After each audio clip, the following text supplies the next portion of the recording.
नमस्कार दोस्तों, कैसे हैं। 1955 में लेख में 5वें महीने के 18वें दिन शनिवार अंतर्राष्ट्रीय संग्रहालय दिवस की शुभकामना के साथ आप सभी स्नेहीजनों को अवधपुरी भेल भोपाल से जय श्री कृष्ण और जय शनिदेव। दोस्तों, आज का विषय है हमारे बगिया के कल्प वृक्ष। आजकल बागवानी का शौक जोरों पर है। बागवानी और आपके घर के नौनिहाल की देखभाल को आज के लेख में रेखांकित करने का प्रयास किया है। एक मोहल्ले में रुचिका अपने हस्बैंड के साथ रहती थी। उसके ठीक बगल में एक बुजुर्ग व्यक्ति अकेले ही रहा करते थे, जिन्हें सभी दादाजी कह के बुलाते थे। एक बार मोहल्ले में एक पौधे वाला आया। उसके पास से कई किस्म के खूबसूरत हरे भरे पौधे थे।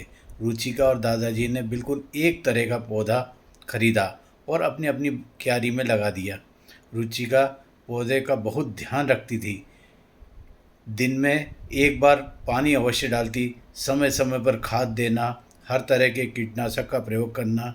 वह हमेशा कोशिश करती कि उसका पौधा ही सबसे अच्छे ढंग से बड़ा हो। दूसरी तरफ दादाजी भी अपने पौधे का ख्याल तो ज़रूर रखते, पर रुचिका की तुलना में थोड़े उदासीन और बेपरवाह थे। कुछ दिन के अंतराल में बस एक आध दो बार पानी डाल देना, खाद डालने और कीटनाशक प्रयोग करने में भी वह ढीले ढाले ही थे। समय बीता, दोनों पौधे बड़े हुए। रुचिका का पौधा हरा भला बेहद खूबसूरत। दूसरी तरफ दादाजी का पौधा अभी भी अपने सर्वश्रेष्ठ रूप में नहीं आ पाया था।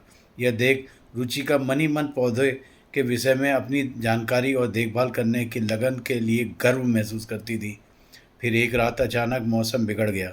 हवाएं तूफान का रूप लेने लगी, बादल गरजने लगे और रात भर आंधी तूफान के साथ बारिश का खेल चलता रहा।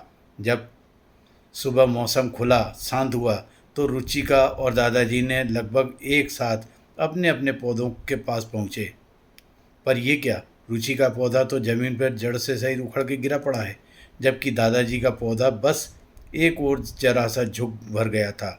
ऐसा क्यों हुआ दादाजी? हम दोनों ने पौधे तो बिल्कुल एक तरह के लिए खरीदे थे, बल्कि आपसे अधिक तो मैंने अपने पौधे की देखभाल की है। फिर आपका पौधा प्रकृति के चोट को झेल कैसे गया, जबकि मेरा पौधा धराशायी हो गया? रुचिका ने घबराहट और दुख भरे शब्दों में दादाजी से प्रश्न किया। इस पर दादाजी बोले, देखो बेटा, तुमने पौधे को अपने ज़रूरत की हर एक चीज़ प्रचुर मात्रा में दे दी, इसलिए उसे अपनी आवश्यकता पूरी करने के लिए कभी खुद कुछ करना ही नहीं पड़ा। उसे पानी तलाशने के लिए अपनी जड़ें ज़मीन के भीतर तक गाड़नी ही नहीं पड़ी, ना कीट पतंगों से बचने के लिए अपनी प्रतिरोधक क्षमता पैदा करनी पड़ी। नतीजा ये हुआ कि तुम्हारा पौधा बाहर से खूबसूरत हरा भरा दिखाई पड़ रहा था, पर वह अंदर से कमज़ोर था और इसी वजह से वह कल रात के तूफान को झेल नहीं पाया और उखड़ गया। जबकि मेरा पौधा एक तरफ झुका ही भर है। मैंने अपने पौधे को बस इतना देखभाल की कि वह जीवित रहे, इसलिए मेरे पौधे की खुद को ज़िंदा रखने के लिए अपनी गहरी जड़ें जमानी पड़ी, अपनी प्रतिरोधक क्षमता भी बढ़ानी पड़ी। आसानी से प्रकृति के इस भार को झेल गया। रुचिका अब अपनी गलती समझ चुकी थी, पर वह पछताने से क्या होगा। दोस्तों, आजकल परिवार छोटे होते जा रहे हैं। अधिकतर जोड़े दो या एक भी बच्चों को पाल पोस रहे हैं। ऐसे में माता पिता बच्चों का रखरखाव करने में इतने ज़्यादा